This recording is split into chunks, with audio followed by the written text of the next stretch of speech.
Welcome back to the Three Prestige. What are the names of the Three Stooges? Larry, Curly, and Moe. Are they individual Stooges, or are they just the Stooges? The Three Stooges.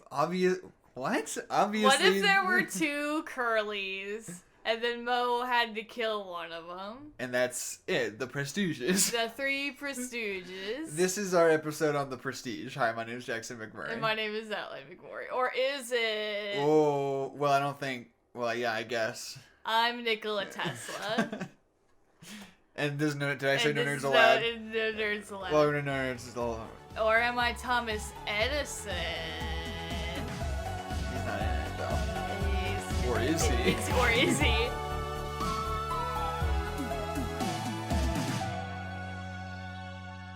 You don't know. See, Thomas Edison. You can say that about anything in this movie. See, Thomas Edison and Nikola Tesla, they're actually clones of each Whoa.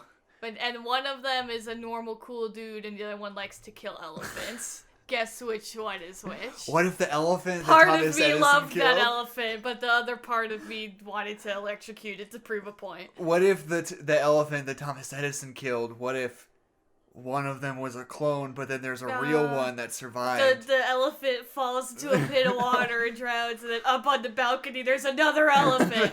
If you haven't watched The Prestige, maybe don't watch this podcast. Yeah, okay, so straight up. This is something that I need to address, like, right out the gate. Yeah. I don't think there's really any way we can talk about this movie without, like, spoiling it. I mean, we already fucked up. Like, so. Mondo. Well, Yeah. Not really, because if you don't know the movie, it doesn't really mean anything. Well, now I fucked it up, so. But, like, The Prestige is, like, one of my top 10, It is. like, favorite movies. I love The Prestige. And if you can go into it clean, you should. Yeah. But I'm not going to be mad at you if you choose to just listen to this podcast instead. But my advice is to go watch The Prestige because it's very good. It's a very good flick. It's like one of those movies where it's like, it's cool watching it the second time because you have new information It's now. radical watching it the second time. it's a trip, bro. So if you just want to have that viewing of it immediately. Yeah, no, honestly, the first time you watch it, you're like, oh man, that was so smart. They totally fooled me, and the reveal was so satisfying. Yeah. And the second time you watch it, and you're like, oh no, this movie's perfect. Like, every part of this movie makes just total sense. fits together like a beautiful puzzle piece. So just to spoil him, watching it a second time, are there like tells to like which Christian Bale it is, or is it just always...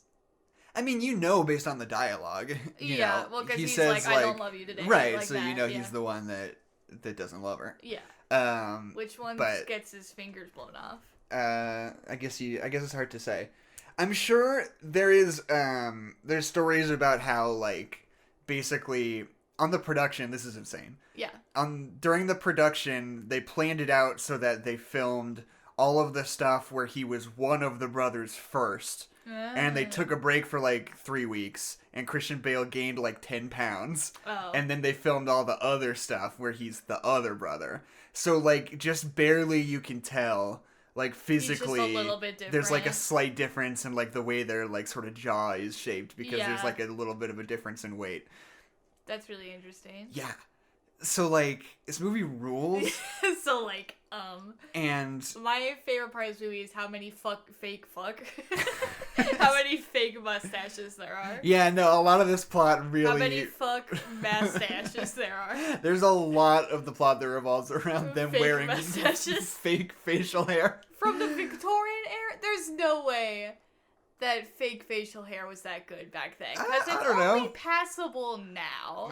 I think that in the olden times, they were just using real people hair. That's fair. It wasn't like, oh, we gotta like make us detector. Like, nah, this guy, I ripped a mustache off a guy. Here you go. Yeah. I just slammed a bird in half like a sandwich. Do you want? Yeah. I'm gonna turn it into a mustache. So, The Prestige is a movie. We're talking about it this week because Christopher Nolan's on everyone's minds. Is at it again. Talking about Tenet. and whether or not it's gonna come out anytime soon. And whether or not it's worth getting the coronavirus. Right, yes. But we're all very excited for Tenet in a weird, sort of awkward, guilty way. In a weird sort of, we kind of just want to watch movies and it just has to be Tenet. Right. But, if it was any other movie, we would be just as excited, so. No. Adeline, come on. What? People are excited about Tenet. No, Tenet looks like it's gonna rule. They are excited about Tenet, but just like, way more than they would have been if it was normal times. Yeah, Robert Pattinson, he's gonna go backwards a bunch. John David Washington going backwards. Is that, does everybody go backwards? Elizabeth Debicki going backwards. Did she go forwards? I think sometimes, but sometimes they go backwards. Sometimes they go backwards. Is the thing about Tenet. Do you think it's just like one scene, like going forwards and backwards for like an hour?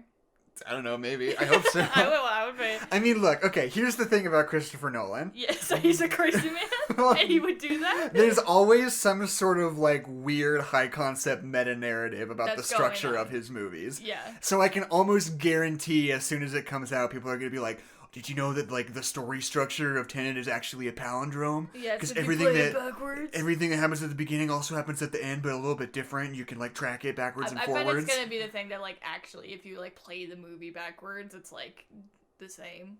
I don't know if that's possible. Well, I don't. Christopher Nolan's Maybe, gonna do it. He's gonna figure it out. All the dialogue, the same. Here's the thing about Christopher Nolan right now. Yes. Is that, okay, first of all, we should address, you're not really on Twitter much. No. But there's been a big controversy, quote unquote. Here's what happened. Okay.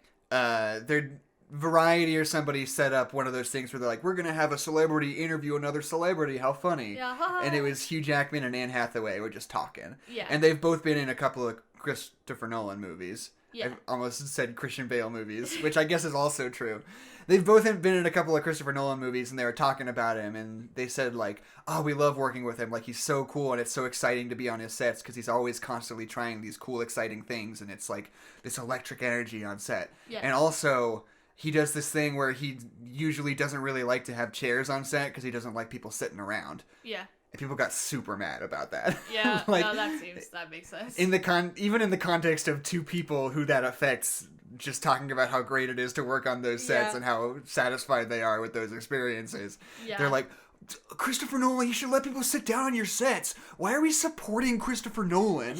And then, like, a whole bunch of, like, PAs and stuff on Christopher Nolan movies have, like, spoken up and been like, he doesn't really not have chairs on set. He just usually likes it if you're standing up. That's just the kind of guy he is. And it's like, even if he didn't allow chairs on set, we don't need to make this big of a deal about this. Jackson, people are sensitive about chairs because like people who work cash registers in other countries get to sit down and they don't get to sit down in America. Yeah. So like chairs is like actually an issue. I know, it's a weird buzz thing. And everybody's like hypersensitive about everything right now. God, so you have to be politically correct about fucking chairs. Yeah.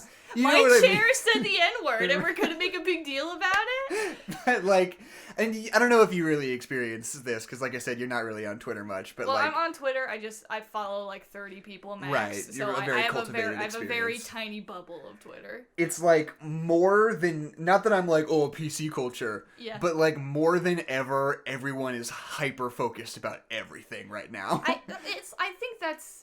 In general, I think the fact that we're paying so much attention to things is good because we can catch things, but like even in the age of like people are like you do research and you gotta research things, people just like aren't willing to get other opinions about things. Right, yeah. And like just like kind of take a step back and relax about some things. Right. Like it's like again, not like a PC culture because I think some people are douchebags and it's they just should be called out. You gotta pick your battles, man. I mean, that's also true. Like, that's just what I think. Like, I think that, like, some things warrant our attention and our energy more than other things, you know?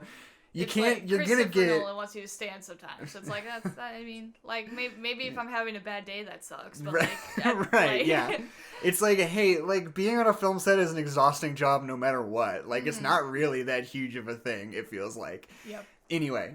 So that's just me. I'm standing up for Christopher Nolan. I'm a Christopher Nolan apologist.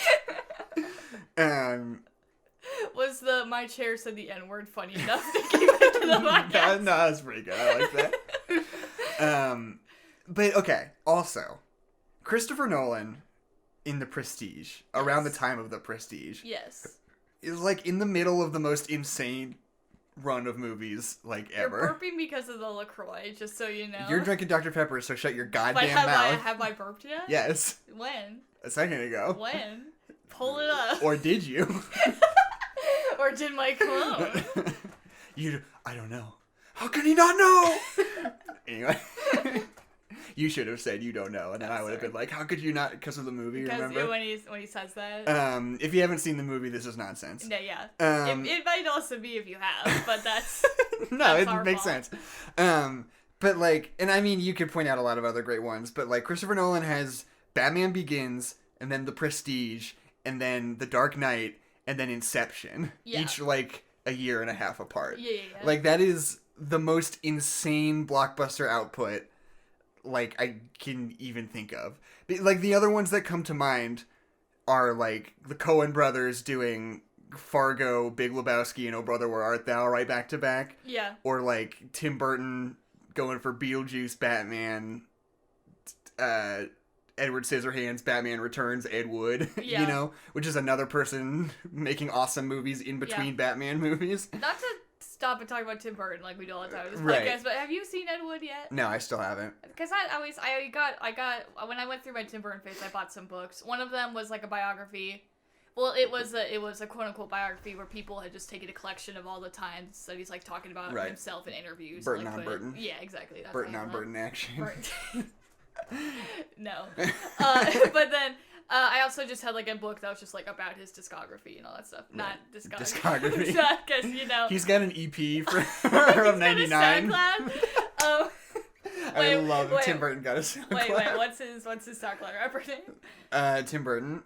Just, well, I think it would be Ed Wood. Anyway. Ed Wood. Yeah. But it's just like that book that just talks about all the movies he makes, like talks about that movie. Because like it's not a super popular movie, is it? No. Because it got like some awards buzz at the time, and it was kind of, but now it's kind of a cult classic. The way that the book talks about it is like people didn't like this movie because they thought it was bad, and it's like Tim Burton kind of intentionally made it bad because he's talking about Ed Wood, who was kind of the quote-unquote B-list horror director. Well, it was one of those movies that got, like, great reviews, but it, like, totally bombed. Mm-hmm. Like, it was never, like, a critical failure.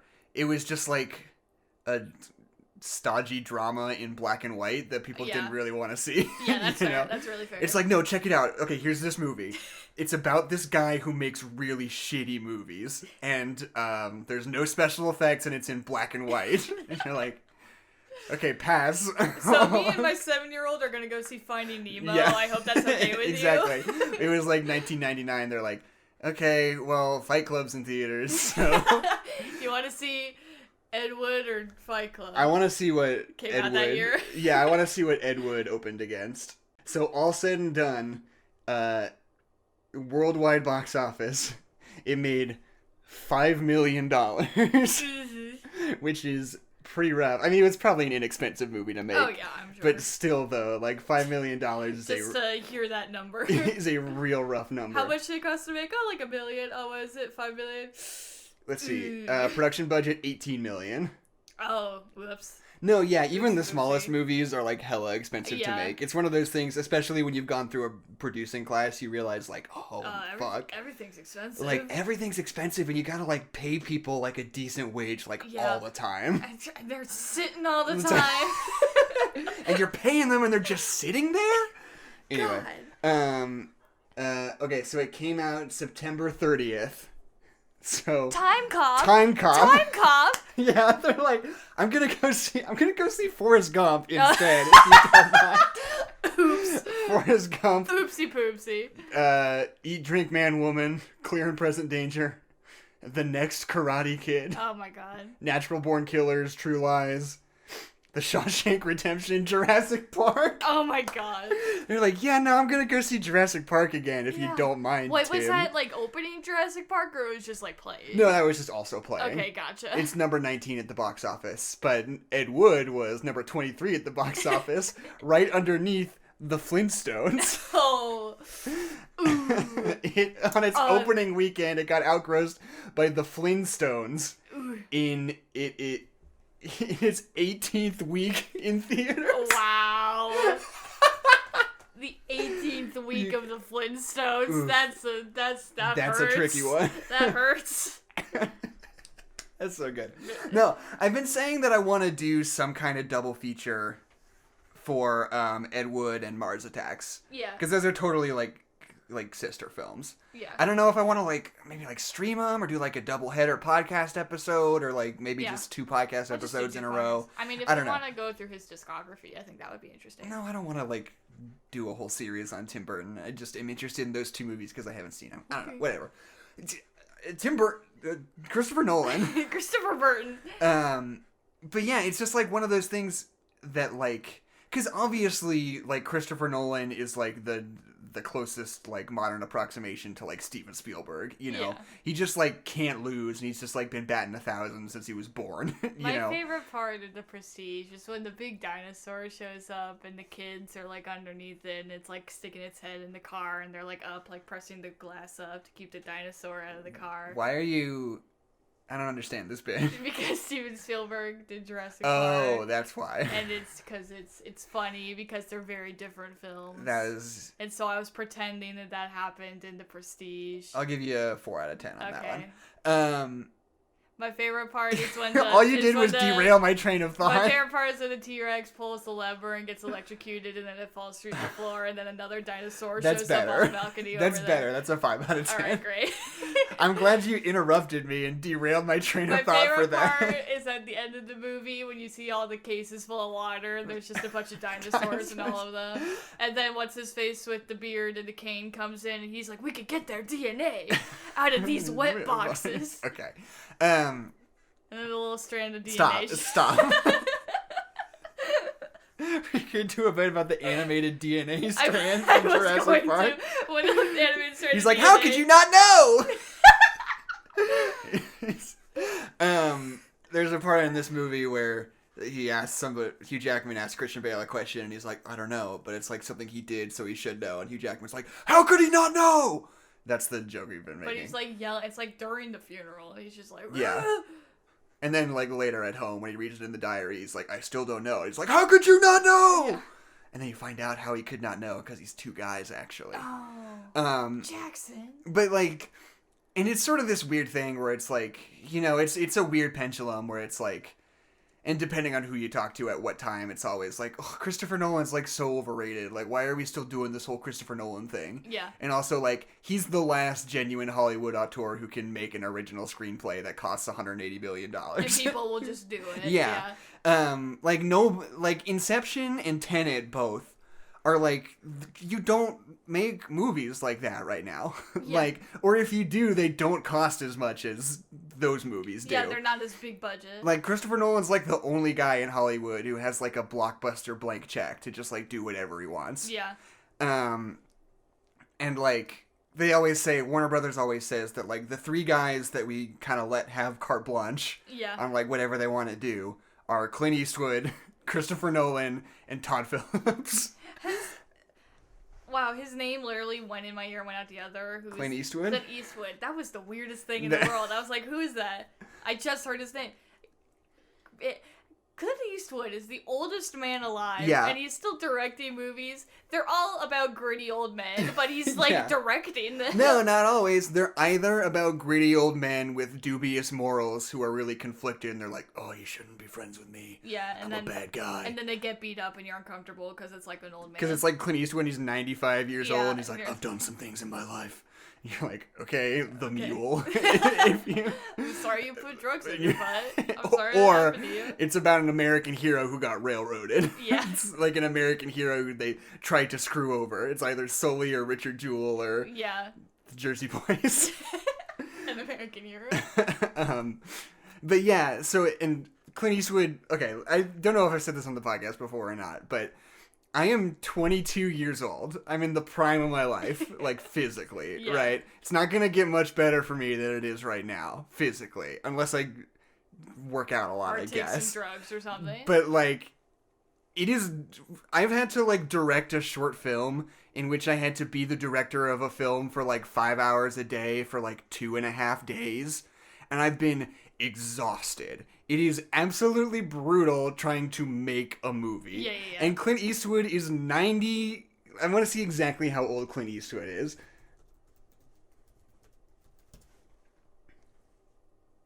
Clint Eastwood is exactly 90 Gregorian years old, and he has a new movie coming out every year for the last 5 years. Yeah. How could you do that? Is it one of those situations where, like, he's actually in a coma and his wife is doing all this stuff? Maybe. Like, what's going on? Well, the story, famously, he only works 6 hours a day. Okay, yeah. Which is, like, a step in the right direction. Because he would die. Yeah. So that's sort of the thing, part of the reason. His movies are always a little bit more expensive because they take longer to make, you know? Yeah. Because people kind of have to be paid daily, and if you're only doing 6 hours a day, it's like, but it's like, oh, it's directed by Clint Eastwood, and it's like a decent movie, so it's gonna make money, yeah. Well enough. And we don't want this to be the movie that kills Clint Eastwood. Right, yeah. But yeah, he also, because he directed American Sniper. Yeah. Which is one of those movies that made, like, insane amounts of money for just, like, appealing to, like, you know, like, red states, you know? The silent majority. Yeah, exactly, the silent majority. And, like, I don't know, it's just so fascinating. Like, I just don't know how he does it. That was a really cool way for you to say that Republicans like it. Like, yeah. And it's like, I don't know, Clint Eastwood's one of those weird guys where it's like he's kind of been like a Republican his whole life, but yeah. And he did that thing where he like endorsed Mitt Romney and talked to a chair and everyone laughed at him. But like, I don't know, he seems like chill enough now. He seems like a regular Republican. Yeah, it's one of those things where it's like being a Republican has changed so much. Like over the years, and over the last 4 years, that, give or take. Yeah, so it's like, if you're like, I'm a Republican, I support Mitt Romney. Like, I used to, like, first of all, I was 8, so I didn't know that much about politics, but I was like, you like Mitt Romney, he's the bad guy. But now I'm like, Mitt Romney's not that bad. Yeah, it turns out Mitt Romney's kind of cool, actually. God, I wish Mitt Romney were the president. So Clint Eastwood directed The Prestige. Tim Burton, Clint Eastwood, Christopher whatever, Michael Nolan. Spielberg. Michael Spielberg. We're almost half an hour into this episode. Yeah, we haven't really talked about the movie at all yet. Well, because this was my first time ever watching this movie. So, like, usually when we watch a movie, it's either a movie I'm familiar with or it's a movie I've seen before. So, like, when I'm like, looking at it closer and I, like, can take notes about it. But with this movie, I'd never seen it before. So I didn't have any thoughts to, like, write down because I am so invested in watching the movie. Because if I look away for a second, I'm gonna forget. I look away for a second, and everybody's got a twin brother. Like, I can't. So here's the first thing I wrote down. Are you ready for this? Mm-hmm. When Hugh Jackman turns out he's not dead. Yeah. That's like the prestige. That's the prestige of the movie. Okay, so a prestige. You take it away. So a prestige is the third act of magic where the thing comes back because you don't clap. When the thing disappears. Right, that's not the trick. Because you don't expect it, but the prestige. The prestige is when you bring it back. So what the prestige is it's the third, it's when you bring the thing back. Right. And that's when you applaud. Yes. That's what the prestige is. Yeah, and that's like what this movie. The movie's structured like a magic trick. Yeah. So what the prestige is the joke is they tell you what a prestige is like 7 times in this No, they don't tell you that many times. They just talk about it. Well, it's funny that they just say the exact same line of dialogue twice, but then they're just like also always talking about it. But the thing that makes me laugh about this movie is how like the word prestige in reference to a magic trick. Yeah. Like, outside of this movie is, like, the most niche possible piece of vocabulary. Nobody on the street knows, like, what a prestige is in context of magic. Jackson, everybody in Victorian England knows exactly what the fuck a prestige is. In this movie, they don't know how to read. They know what a prestige is. In this movie, the guy's, like, on trial, and they're like, in order to prove your innocence, we have to have your tricks. And he's like, I'll give you the reveal or the introduction and the turn, but you can't have the prestige. And they're like, if we don't have the prestige, we can't do it. Like, they're all just entirely on the same page. This entire court are like, we gotta have the prestige. It's really, really good. I mean, it's just, listen, I didn't grow up in 1800s England. You may have guessed that.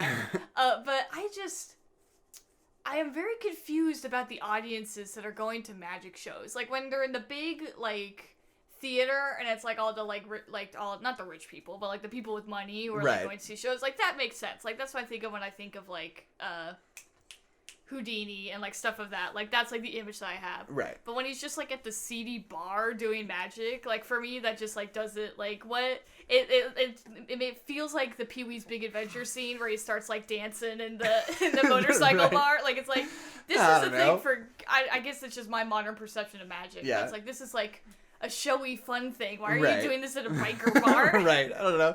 People need to be entertained. I guess. There's this bit, it's not really supposed to be a joke, but like there's this bit in it where it's like consistently every time Christian Bale's like in a funk, they cut to him like performing somewhere doing the like rings that like he's like, oh, 2 different rings, clink clink, oh, they can't go through, and then shapow, now they're connected, what's up with that? Yeah. And like every time the audiences are like, fuck you, boo, boo, fuck rings. And then he like is like, all right, who wants to shoot me? And everybody else is like, I want to shoot you for the rings.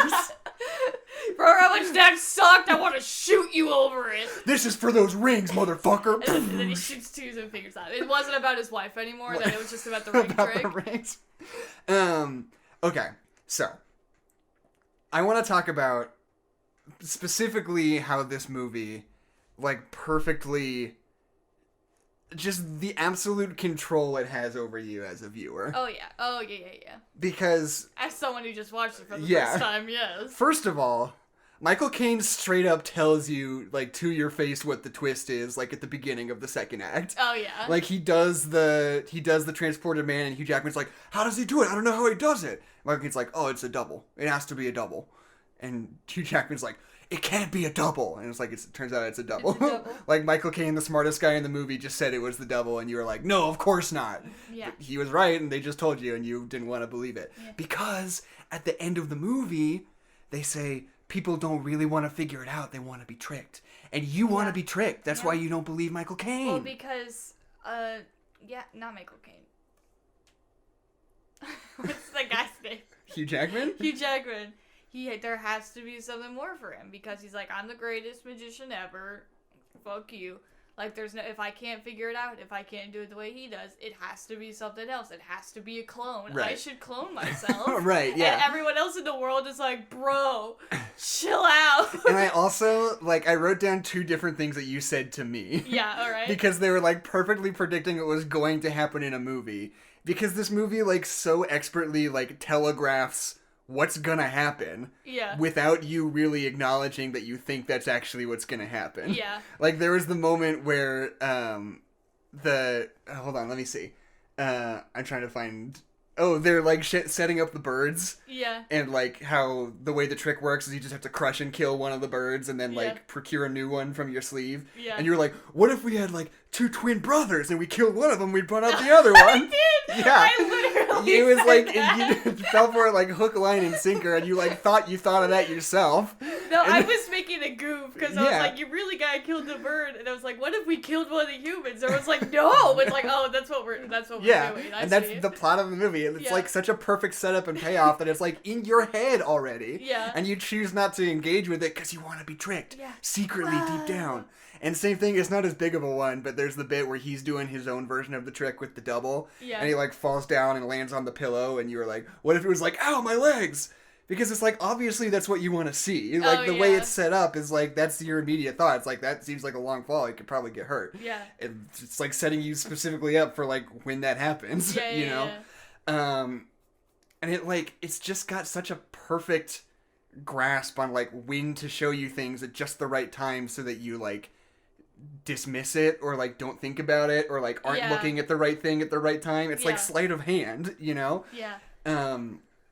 Especially I think about, like, the twist that Christian Bale is both of the guys, that he's also the guy with the mustache and the top hat that you're seeing throughout the whole movie. Yeah.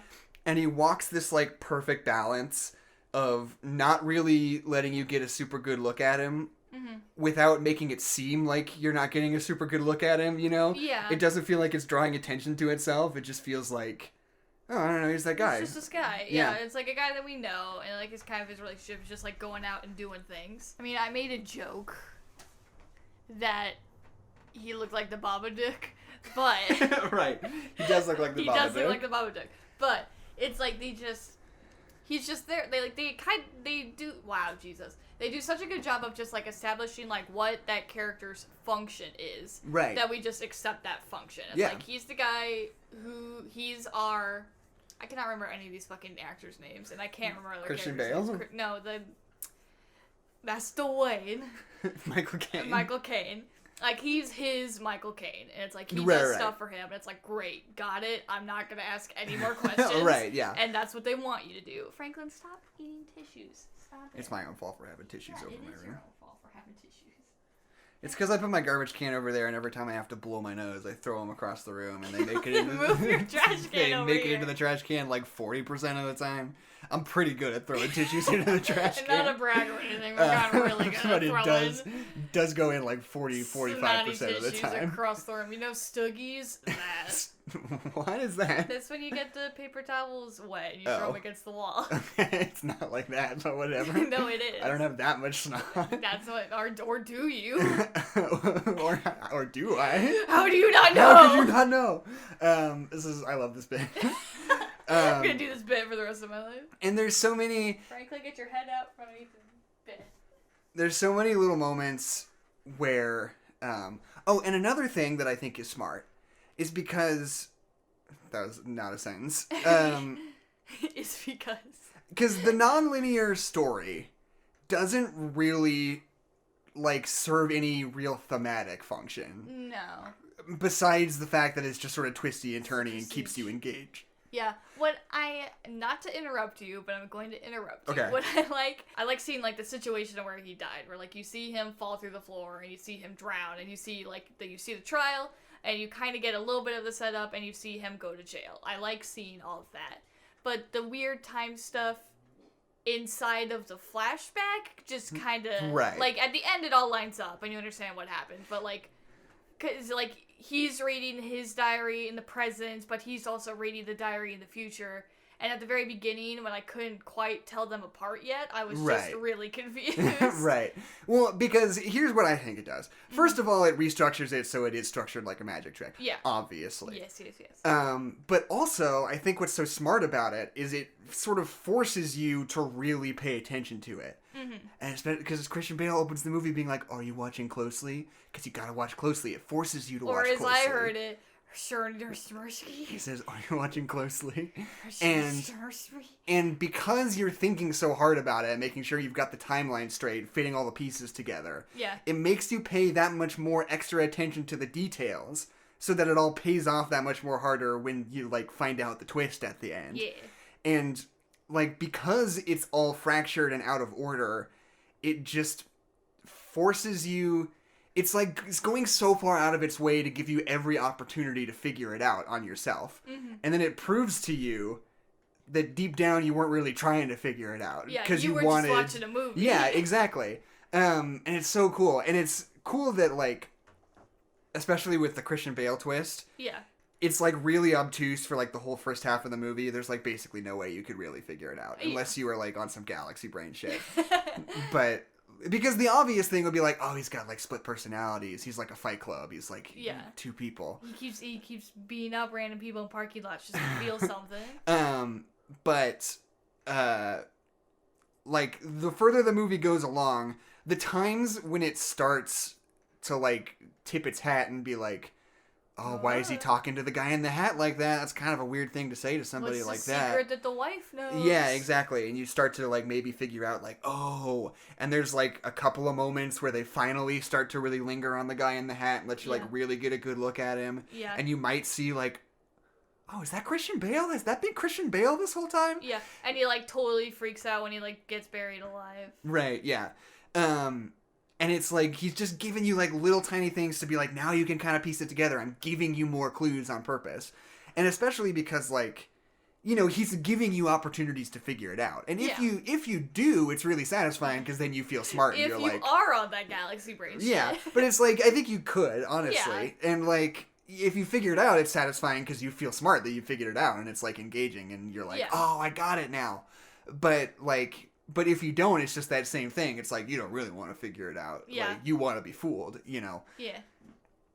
It's like proving its own it's like putting its money yeah. where its mouth is. It's just like, check it out. You didn't figure it out. You could have. I gave you all the clues, Mr. Police, and you didn't. You could have saved her. Yeah. But now her head's inside a snowman. Yeah. Over there on the balcony when the other one jumped through the floor. And how could she not know? That's what the water is, to melt the snowman. Snowman. This is my favorite movie. This movie rules. Do we have to watch The Snowman at some point? Maybe. I just like saying I gave you all the clues without any context. Yeah, I mean, I don't know, that's kind of all my, like, big picture. Yeah, I mean, in order to tell a story about magicians, it does kind of have to be a period piece, because they're not as much of, like, a marvel, like, in our society anymore. Yeah. Like, how much, like, the Victorian era, especially in London, was just, like, oh man, look at, like, this weird, bizarro, like, kind of, like, spooky shit. That's our whole fucking jam. We're not allowed to have sex, and we love ghosts. It's Victorian England. And it's like, alright, like, that's right up there. Like, so it kind of has to be a period piece. But, like, the fact that it is just, like, another layer. Right, it's just really cool. Like, the costumes are cool. I like that we're in the past. Like, it's cool. Yeah, and that's the thing about this movie versus Now You See Me. Yeah. The other most prominent magic movie. Yeah. Because in Now You See Me, like, you couldn't do, like, disappearing bird stuff or, like, real sleight of hand. Because people would kind of be like, would that really work for modern audiences? Like, we've kind of seen that, you know? Yeah. So they've got to be like, check it out, my name's Jesse Eisenberg, is this your card? And then the card, like, rains down from the ceiling, and, like, there's money everywhere. And you're like, that's not, like, a real magic trick. You just made that up. You told me you were gonna do something, then you did something else. That wasn't... Right. But it's like, but it's not based on any, like, real sleight of hand or, like, actual illusion a person could do. Yeah. It's like, they just basically have magic powers in that movie. And they don't even try to explain, like, how they did the trick. It's just like, and I'm out of these handcuffs. And I did it. And you're just supposed to, like, trust that they're great at magic. Yeah, is How You See Me bad, maybe? I don't know, I haven't seen it since I was... said How You See Me. And you know what I was talking about on our Kung Fu Panda 2 episode about how sequel names are all stupid these days. Yeah. Now You See Me 2, not Now You Don't. Is it TOO? No, it's just Now You See Me the number 2. Wow. It's the worst. Yeah, why didn't they name it Now You Don't? It's stupid by itself, but when the first one's Now You See Me, like, that makes I would be okay with it. And now they're apparently making a third one. And it's called Now You See Me, Now You See Now You 3 Me. Now You See 3 Me. I really like Now You 3 Me. Because I'm sure it's because... one, Now You 4 Me. Now You 3 Me 4. Now You 3 Me 2. Now You 4 Me. What?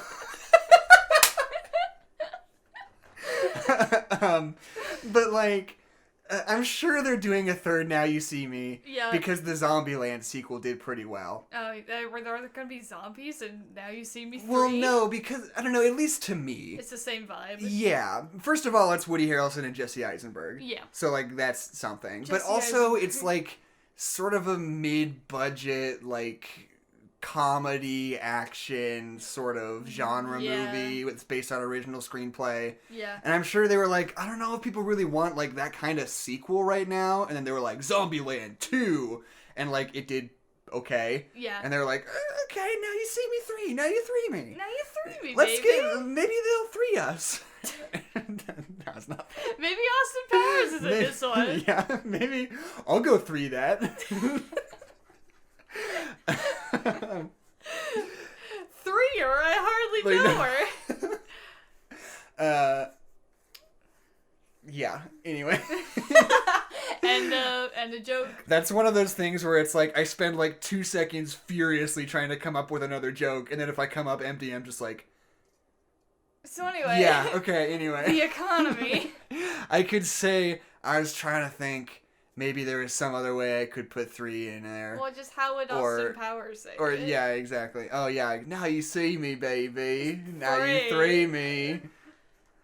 Threesome? Austin Powers? You like sex? That's something. Anyway, but I think that, speaking of the differences between Now You See Me and this movie. Yeah. one of the reasons this movie works so well is because not only is it this, like, insane, crazy story with, like, just like, galaxy brain screenplay. Yeah. It's also, like, a period piece with, like, incredible production design. Oh, yeah. And, the world feels so realized and, like, tactile and authentic. Yeah. And they're constantly coming up with these, like, weird mechanical apparatuses to do these illusions. Yeah. Like, that I'm always afraid is gonna break somebody's spine because it's right. Victorian era, and I don't know if that's supposed to be a part of it, but it was Yeah. definitely a part of it for me. And, like, because there's this sequence where he has this illusion where he's got, like, a dove in a box, like a cage. Yeah. And, like, he's got this, like, spring-loaded apparatus, like, on his back, like, going through his sleeves. So the cage just, like, instantaneously, like, folds up and, like, whips into his sleeve and, like, yanks the bird Yeah. by a rope attached to its foot into his sleeve so he can let it go again. What if that's how Christian Bale did it? But it's, like, it's just this Tied a cool... rope around his There's tummy. this sequence where... Sorry. But there's this bit where it's like you see this weird thing with like gears and springs on it on its back, and you can see Michael Caine like grab this big lever and like insert it into its spot and like really pull down, like, and the springs creak and click into place, like Yeah. you can feel like the tension in it. And I get Five Nights at Freddy's vibes. Yeah.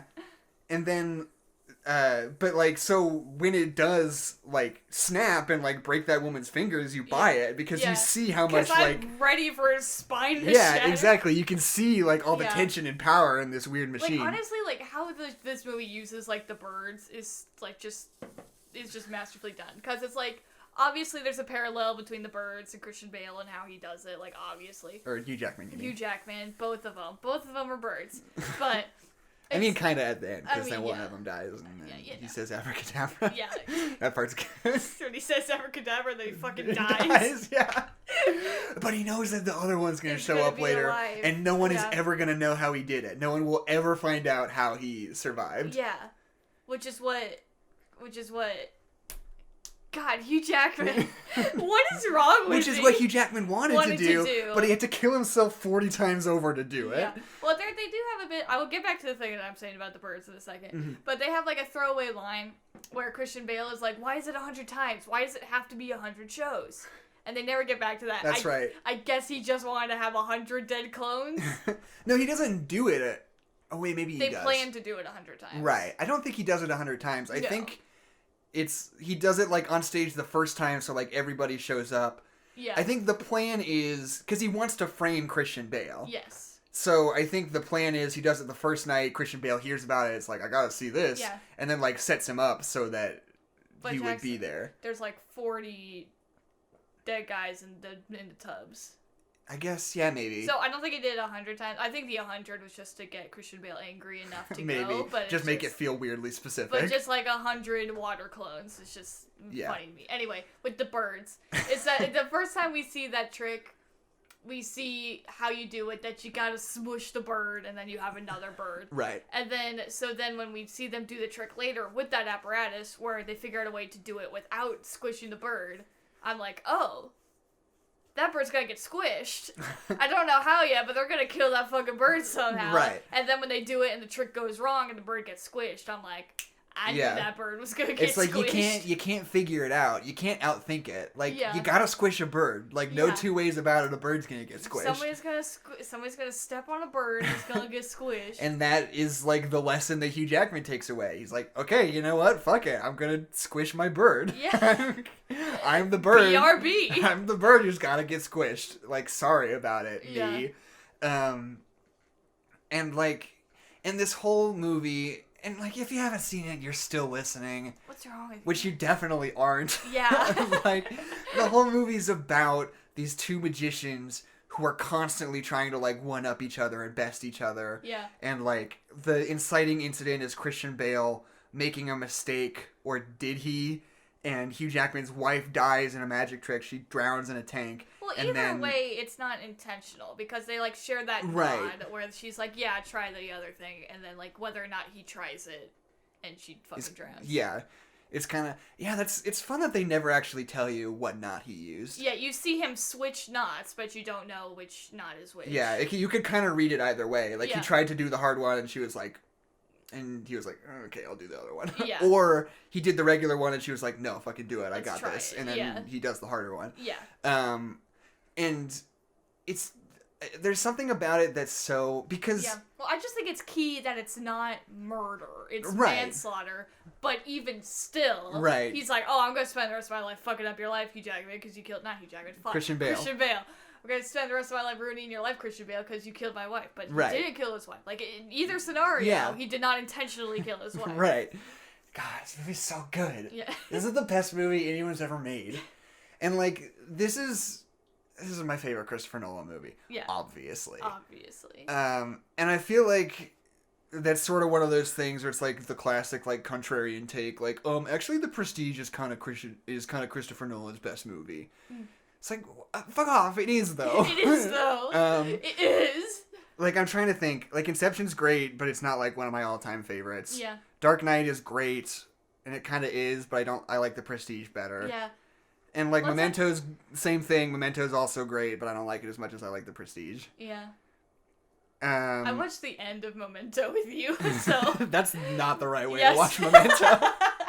Well, I woke up and you were, like, watching Memento, so I just, like, sat down for a minute, but it was at the end of the movie, and he's, like, got a photograph, he, like, shoots somebody. I was like, man, I wonder what's happening. But yeah, like, that's Christopher Nolan's whole thing. It's, like, he's always, like, playing with structure and time. Yeah. Because Memento, the guy has amnesia. Yeah. So the way that he illustrates that through the film is that all the scenes take place in reverse order.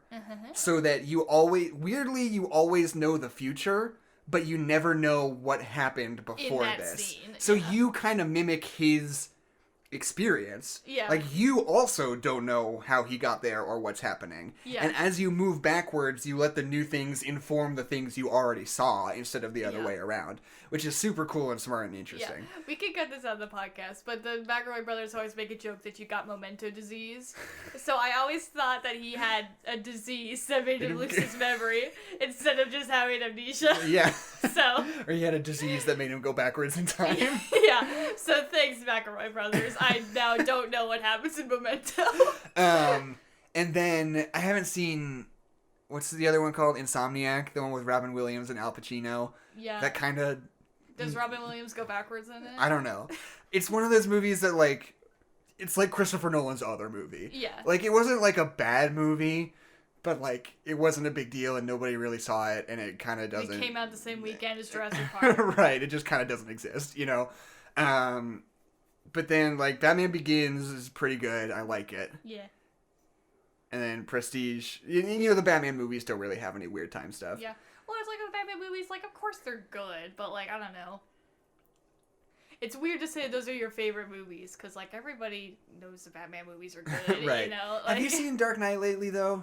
Not in a hot minute. Because The Dark Knight is one of those movies that I have, like, reverse solo disease when it comes to Dark Knight. I'm always like, is Dark Knight really that good? Like, it's this whole thing, and, like, I can't...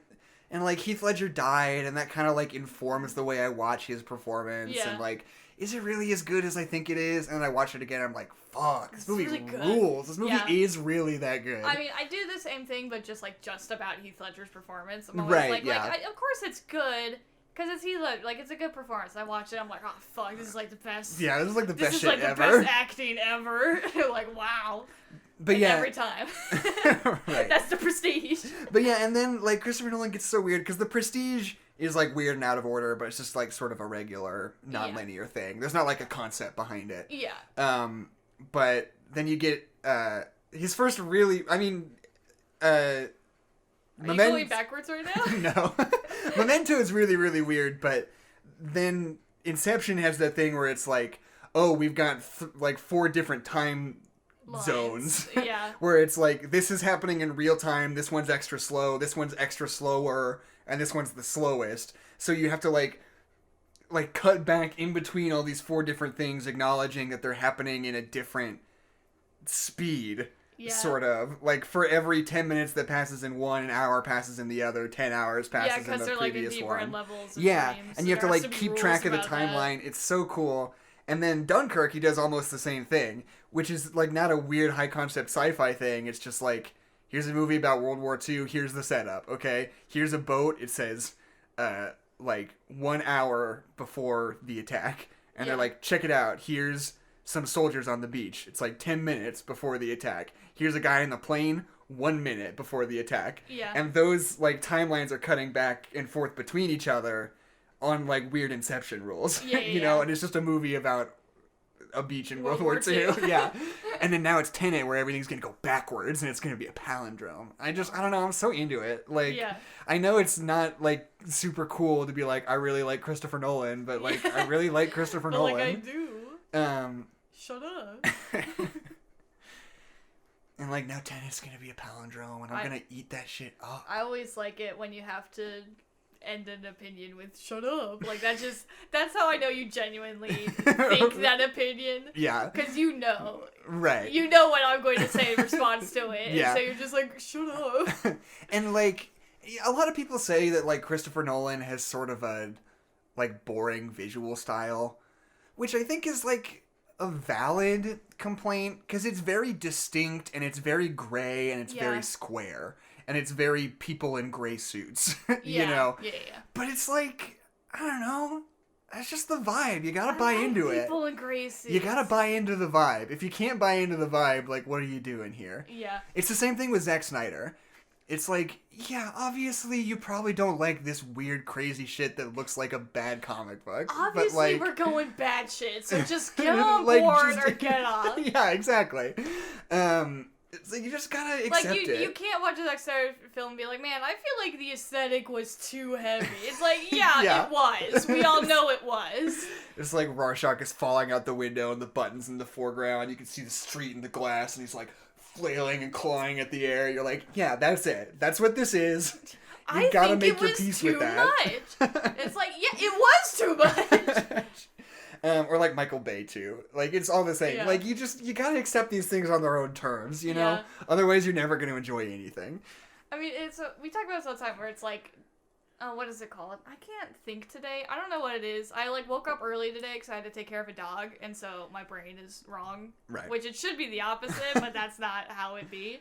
What is it, like, when you suspension of disbelief, where it's like, people take that as, like, understanding that it's not reality, but I always kind of take it as, like, you have to buy into a different reality. Like, you can't just be like, this isn't reality. It's like, no, this is the reality right now. Like, just for an hour, this is the reality. Like, I need you to check in instead of, like, not checking out. Like, those are two very different things. Totally. I think it totally changes your experience. So, now that I've seen this movie, I think 4 times. Yep. I want to point out the things that I don't like about it. Yes. These are my criticisms of The Prestige. Yeah. A lot of the story revolves around people being brought up to be volunteers for the audience at very opportune times. Yeah. Granted. Yeah. There's the whole bit where... There's a lot of fake mustaches, and a lot of them are very vital to the plot. Yeah. A lot of the time... Because with the volunteers, there's like 3 different times, right? Yeah. When he shoots Christian Bale, which I guess granted, maybe he had to go a handful of times, because it's not like it had to happen at a particular time. Yeah, and that's just the time we see. Maybe he went to the show 15 times, and on the 15th time he finally got called up. Yeah. The movie doesn't say that, but you could read that if you chose to. You could cover Christopher Nolan's ass. Right. Not with a chair, but with... And then the second time is when Christian Bale comes up and ruins the bird. But that's like on the first night. Yeah. It's like grand opening. Like, he was really counting on being called up the first time out on that one. Yeah. Which, I don't know, I guess you could also say it didn't need to be opening night. It's just coincidental that it is. Yeah. Because if he had still done that, like, 3 days later, it wouldn't have made much of a difference, right? Yeah, well, that's what tipped me off that Scarlett Johansson was, like, a double agent, kind of. That's before that whole thing. So right, yeah. So. And then also at the end, I mean, I guess we talked about it at the end too. It's like, how many times did he actually do this before Christian Bale came up? And how did Hugh Jackman know that he definitely was. I guess maybe he spotted it when he came and looked. So that was the night he knew not to come back out again. I mean, but it's just like an absolute like trust that you know his mind as much as you think that you do to know right. that he's gonna burst his way backstage to figure out what's going on. Right, yeah. Also, I like the detail of all the blind stage crew though. That's fun. What an asshole thing to do. Yeah. And freaking Michael Caine's just like, oh, that's smart, cool, I like that. And it's like, wow, I thought you were like the cool dude, Michael Caine. He's complicit. Yeah. And okay, but on the note of Scarlett Johansson, Scarlett Johansson, kind of bad in this movie. I mean, not the best. I just don't. She's not working on the same. No, definitely wavelength as everybody else. She doesn't really fit in. She's not acting as much as everybody else. Yeah, that's true. Because I don't think her character is not to say something really mean about Scarlett Johansson, but like I don't think this character is like that removed from her. Like it's just like a pretty woman who works in acting and like is like with like it's just it's not that extravagant of a character is what I'm saying. Yeah. Versus a man who's pretending to be his twin in order to ruin the life of his enemy. It's just like I like this man and I don't like him anymore, so I'm gonna go over to the right. Like it just seems like a very normal performance. She's kind of naturalistic and her accent's kind of bad. Yeah. And like the way that she like plays off, because everybody else in terms of like just how big they are, is at like a 6 or a 7 in this movie. Well, it's not like it's not like a Paul Verhoeven movie, but it's like it's fairly elevated. Yeah. And Scarlett Johansson's at like a 4. Yeah. Who plays Christian Bale's wife? Rebecca Hall. Yeah, she does really good. She's great in this movie. Yeah, I really like this performance because she's also being naturalistic. But she's being naturalistic in a natural way. Right, but in a way that feels like it matches the world around her. Yeah. There was a long time where I was like, is Scarlett Johansson just like not that good ever?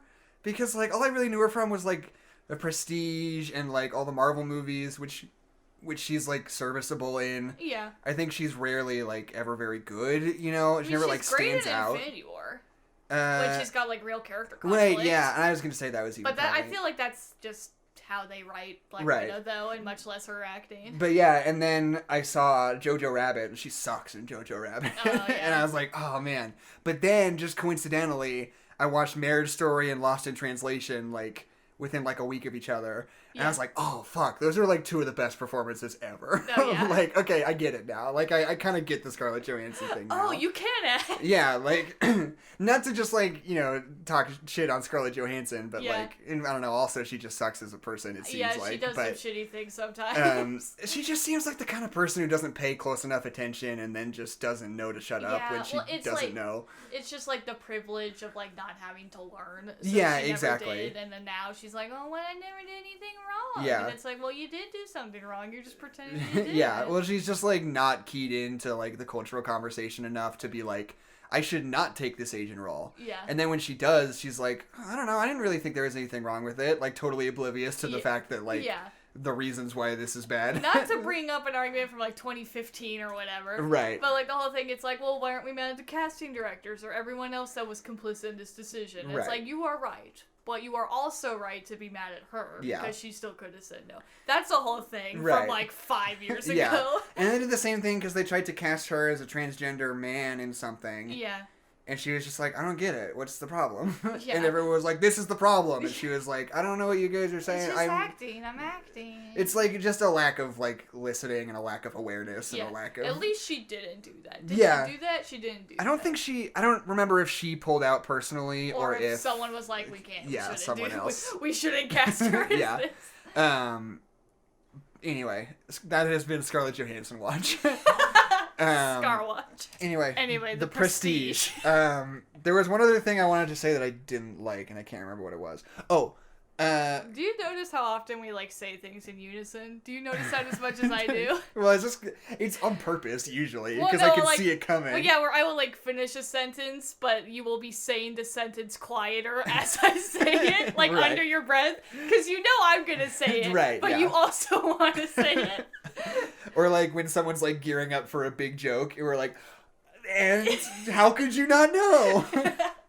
But the other thing. The whole, like, involvement of Tesla, like, it doesn't, like, not make sense. It's just kind of weird. Because it's, like, a weird red herring that Christian Bale sets up, where he, like, feeds him the name Tesla to, like, make him go off on this wild goose chase, but then it turns out that Tesla actually is like a huge instigator of the plot. It's actually a thing. But it's not actually what Christian Bale was doing. Yeah. So it's like this weird thing where it feels kind of arbitrary and like weirdly coincidental, but it's also like it could make sense because he was around and you saw them see it. So it's like it makes sense that he would use that as a red herring, I guess. It just doesn't feel quite as tight as everything else. And I mean, it's fun that it's Nikola Tesla, but it also could just be like a wizard. Yeah, I was gonna say, would it be better if it were just like, my name's Saul Grundy. My name's Solomon Grundy. I'm a scientist and I invented a cloning machine. Like, would that be better? Like, is it weird that it is Nikola Tesla? It is a little weird just because it feels like, listen, Nikola Tesla, in terms of history, really got the short end of the stick. And I'm not sure if saying that he invented a cloning machine fixes that in any way. Right. And because my whole take on The Greatest Showman was always, like, P.T. Barnum sucks. It's got so much dirt on him. It should be canceled. And it's like no matter what happens, no matter how you do this movie, people are going to be weirdly uncomfortable about P.T. Barnum. About his abuse of animals and people with disabilities. And it's like, you can tell this story. You can say, like, a story inspired by P.T. Barnum or whatever. Just, like, change the names. Yeah. Like, my name is Peter Circusman. Yeah. And I'm going to invent the circus. Yeah. Like, nobody would have a problem. I'm going to extort all of these animals and people with nowhere else to go. But, like, I think... But weirdly, like, the way that story plays out, where it's like, oh, he finds these freaks and he gives them a family and they're all the better for it. But the main cast is all conventionally attractive. Look away. But, like, I think that is gross because it's, like, weirdly rewriting a real thing that happened in history. If it were just, like, an abstract story about an old-timey guy putting together an unconventional family of people who don't fit in, it's not perfect, but people wouldn't be mad about it. Yeah, maybe this is the one good circus. We found it. Right, yeah. You can suspend your disbelief that, like, this is a good circus. Yeah. Like, sure, whatever. Zac Efron's there. Yeah. It can't be all bad.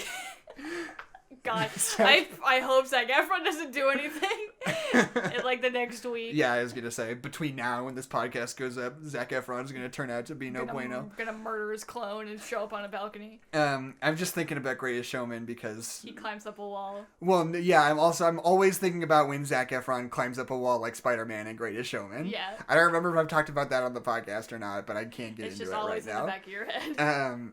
But I was just thinking about Greatest Showman because there's so many times where they establish, like, Christian Bale's, like, a really talented magician and he's, like, really smart and can figure out these tricks. But he's not, like, a very good showman. Yeah. Hugh Jackman is a great showman. And I would look over to Adeline and say, he's the greatest showman. Yep. And I did that about 4 times. Yeah, about 4 times. Yeah, I think that's the exact number. It's a good bit, though. He's the greatest showman. I just wanted, at the end of the movie, a moment where twin... Number 1 goes over and he shoots. Oh my fucking god! What is Hugh his Jackman? Name? Shoots the greatest showman. The greatest showman, and he shoots him. And I just have a moment of like, dude, I just had a twin, and you fucking cloned yourself. What the fuck? Like, also, I wanted that moment, right, and that's not the tone of the movie at all. But I just wanted that. I was just like, what? What? I have a twin and you invent the process of cloning yourself with Nikola Tesla? That was a joke. I wrote that on a napkin. And you just did it? You are yelling. I know I'm yelling.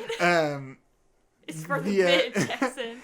And it's not like, it doesn't like super need to be brought up.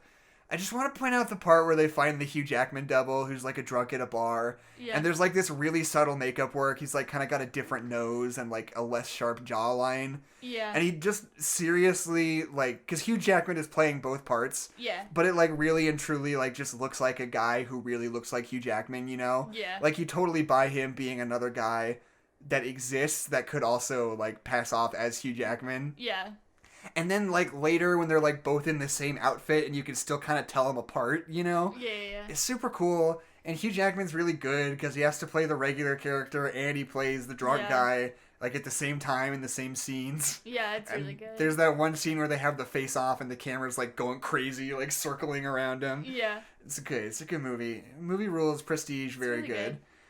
it does make me think of in Friends, Phoebe has a twin, but they're both played by the same actress. So in every single shot, it's just of the actress's face, and then there's a lady in the wig on the other side of the two shot. And they just have to do that for both the characters. It did remind me of that a little bit, but like better and good. Yeah, isn't it weird how there are two different movies where Hugh Jackman kills his own clone? Yeah. Wait. In Logan?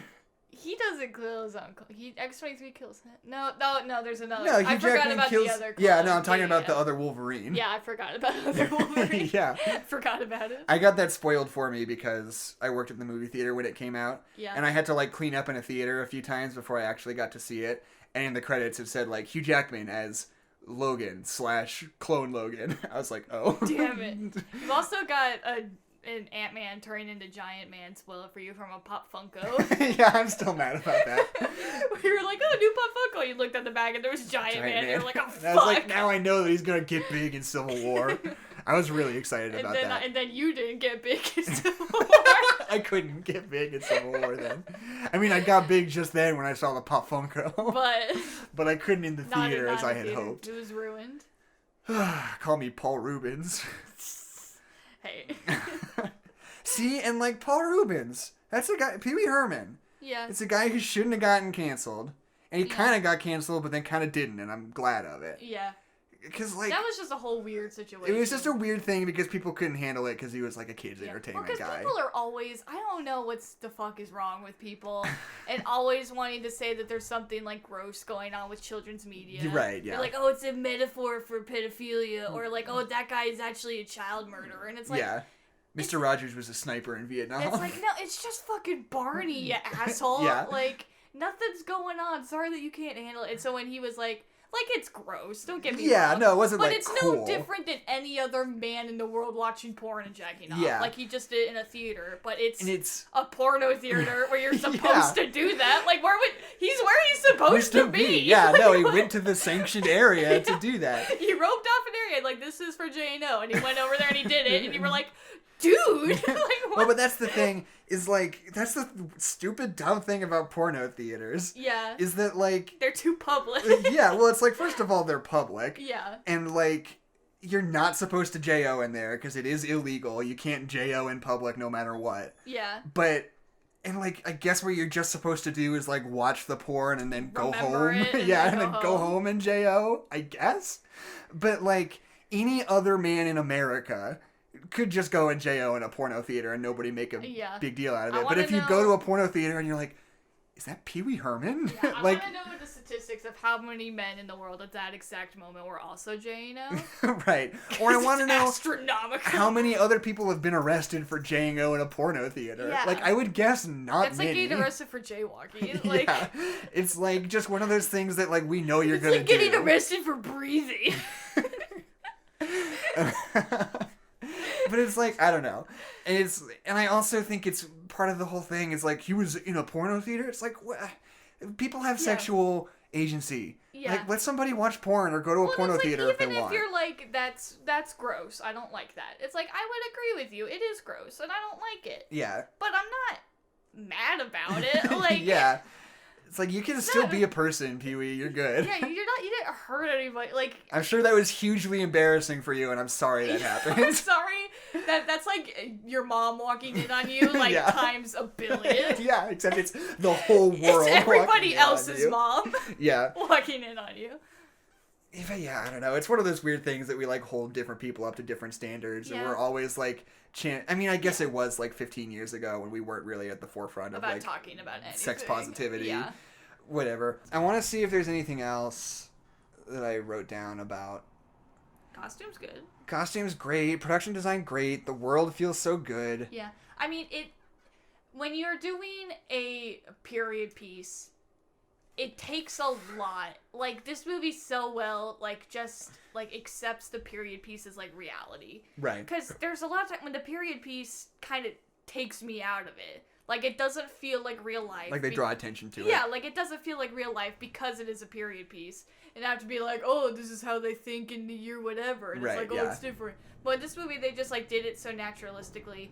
And, like, they never brought attention to the fact it's the year 18 whatever. Yeah. They were like, here's the story. Also, it's England. But, like, you guessed that because of the way that everybody's dressed and talking. Yeah. For the most part, you can almost buy that, like, it could have happened, like, today. Yeah. It would be a little bit weird because, like, magicians don't really do that anymore, the same way like they do right now. But, like, other than that, there's, like, not really anything, like, really specific about the 1800s about it. Yeah. Oh, and I gotta say, this movie does have a little bit of the Last Jedi thing where it's, like, there's a certain point where it's, like, in the moment, it's, like, drawing out the suspense for a really long time before they do the, like, double reveal of, like, exactly how Hugh Jackman did it and exactly what was going on with Christian Bale the whole time. Yeah. And you know it's coming, you're, like, building up to it, and he, like, really draws that out for, like, a really long time when, like, Christian Bale and Hugh Jackman are, like, talking to each other. They really make a meal out of it. They eat that. But, like, and it's cool and, like, tense and exciting the first time, but then, like, when you've seen it before, you're kind of like, okay, yeah, I know. Yeah. like, let's get on with it. You're just waiting for them to tell you. Yeah. Like, you've told me that you're gonna tell me, and now I'm just waiting for you to tell me. Right. Let's see, what else? I really like that line where he's like, there's finally that moment where Scarlett Johansson's, like, grilling Hugh Jackman about something, and she says, like, it won't bring your wife back. And he's like, I don't fucking care about my wife anymore. We're past that. Yeah, like, that's really good. It's just, like, this moment where you realize that he's just, like, heartless and cold now. Like, he's totally been broken by the life he's chosen to live. Yeah, the obsession. And then a big whale shows up, and then he has to spear it. Yeah, and how could he not know? How could he not know that it was a whale? It's actually a metaphor for obsession. Yeah, it's cool that it's, like, real magic and, like, there's nothing that seems, like, extraordinary. Like, every trick they do, they, like, kind of show you how they do it and you know what's up. Yeah. Except for the rings. Still don't know how he does the rings. Didn't tell me how to do the rings. So in a way, that really is kind of the best trick in the movie because I still don't know how he did it. I know how to crush a bird. I can do that right now. Get me a bird. Give me a bird. Come on. I can squish it. The scene where Hugh Jackman shows up and shoots Christian Bale is incredible. It's always really good. I like all the corpses in the tanks. Yeah, Corpses in the Tanks is a good reveal. I like the Radiohead song at the end. You don't like it, but you can go fuck yourself. Because he goes like, that's the Prestige. And it's like, where are you? No. And I'm so sorry. That's not the song. They sing about algebra. Don't pretend. It's the Radiohead song is very good. He's talking about, like, creating a mathematical clinical solution to a deeply emotional problem, which is, like, what this movie is. But I would have liked a second of silence so I could, like, gather my thoughts. Sorry, did I just kick you in the face, Franklin? Sorry, are you good? Jackson, I'm gonna cancel you. I think I just kicked my dog in the face live on camera. Sorry, Franklin, are you good? You can't hang out under my chair like that. You're good. You're fine. You're good. He's chewing on my fingers. Not in an angry way, though, in a fun way. He just bit my hand off. He's fine. What the fuck was I talking about before you kicked our dog? The Radiohead song. Yeah, I think it would be way more effective and cool if I just had a second of silence to just be like, think about that, idiot. Like, I would have been like, oh, holy shit. I guess it does. I just gotta sit here in my thoughts instead I'm listening to a Radiohead song. Yeah. It's like taking a big, complicated problem and reducing it to a cold into algebra, like reducing it down to a simple problem to be solved. I'm just saying, wait like a minute. Wait, like, give me 1 minute of silence, and then you can play all the Radiohead you want. It's a good song, matches the tone of the movie. It does. I just want to sit there and just, like, have it all wash over you. Be like, whoa, the Prestige. We were talking about this while we were watching it, but, like, there's that bit at the end where Hugh Jackman's about to finally do the thing in front of a huge audience where he drowns himself and appears over there. Yeah. And he has this attitude where he's, like, very serious and sad and haunted while he's, like, presenting. He's like, this thing will most likely kill me. And he's, like, very, like, intense and, like, somber. And it's like, how rad would it be if, like, that was your real magician's act? You just got up on stage and you're just like, this thing is a crime against God. And you people have driven me to it. I am here because of you. Your hubris. Your desire to be entertained. And now I have killed God. Is it worth it? Is this? I've stared in the face of God and I cried, and now you will cry. I looked into the abyss and it looked back and found me wanting. Anyway, I squished a bird. And then he just like... And he appears on the balcony. And then he like makes his assistant float and he puts the ring through it or whatever. Yeah. That is so funny. Wouldn't that be great? And then he cries. Yeah. He just collapses onto his hands Look and what knees. you made me do. What man hath wrought. That'd be so good. My modern Prometheus. Yes. And the assistant's just like, oh, jingle jingle. I want to do that so bad. Straight up, that needs to be a sketch that we film. That'd be so funny. Okay, anyway. End of the day. You don't really want to figure it out. You want to be fooled. You want to be the fool. It's the Prestige, and are you watching closely? You want to stare into the abyss, and you want the abyss to be like, you're an idiot. It doesn't matter that you were watching closely, because at the end of the day... You're gonna die. You're not really trying to... That's not what I was gonna say. You're gonna appear on the balcony, you're gonna die. You're not really trying to figure it out. And Christopher Nolan goes so far out of his way to, like, really be like, here's what's going on. But you kind of choose not to pay attention to it. Or at least choose not to, like, think it through all the way. I know, like, same thing with me. I didn't really. Well, it's because, like, you know the movie's gonna tell you. It's like, if you're gonna tell me, I'm not gonna... Well, that's the thing. It's fun to be fooled. Yeah. You subconsciously, you want to be fooled. You don't always want to figure it out. I am the fool. Yeah, you are Bobo the Fool. What is that from? I don't know. I'm probably Tumblr. That's one of those weird phrases that's like been running through my head the last few weeks, and I don't remember where I heard it. Bobo dude, clowns are in. I am Bobo the Fool. Here for it. I'm gonna Google I am Bobo the Fool real quick. I'm like 90% sure it's a Tumblr post, and when it is, you're gonna have to post it on Twitter. I am Bobo the Clown? The clown? Oh, yeah. Oh, it's one of these old memes. It's one of those, like, Victorian art memes. Oh, yeah. I'm Bobo the Fool. Yeah. Boo-Boo the Fool. Not Bobo. Is this good content? I don't know. Hold on. I'm trying to figure out, like, if there was a joke attached to it at first, or if it's just a weird image that just is kind of funny on its own. Yeah. Can I just say how, like, actually kind of important know your meme Yeah, is? no, it's a helpful online resource. It is. Anyway, whatever. Boo Boo the Fool. It was a meme, I was right. We're all Boo Boo the Fool. Because you don't really want to be fooled. Because you don't really want to be Boo Boo the Fool, yeah, but you are Boo Boo the Fool. Secretly, deep down, you kind of want to be Boo Boo the Fool. That's what The Prestige is about. The Prestige. Okay, are we done? We're done. Okay, cool. We need a review. So... Adeline, would you like to hear a 1-star review of The Prestige? Boo Boo the Fool, would you like to hear one? Boo Boo the Fool, please come on stage. That's his nose. Okay. This person says, I really wanted to like this movie, but I just couldn't. This film is the definition of pretentious, in my opinion, of course, and the ending is possibly the worst ending to a film, new paragraph, I've ever seen. They didn't need to add in the final twist, and the final twist just ruined the movie because you finished it off on the great twist before the other twist. But in conclusion, I hate this film with a passion. Anyway. My name's Jackson McMurray. My name is Adeline McMurray. And this is No Nerds Allowed. And there are no nerds allowed. Honk honk. Because you're Boo Boo the Fool. As if this movie isn't, like, completely built around the twist. Well, and it's like, nobody told me there was a twist coming. And then there was another twist? It's like... I saw the first twist coming. It's like in his mind, it was like the movie, it's like done, but he was like, what if we had another twist? What if actually it was his brother or whatever? It's like as if that's not like just fully integrated. It on. As if it's not fully integrated into the like thematic idea of the entire movie.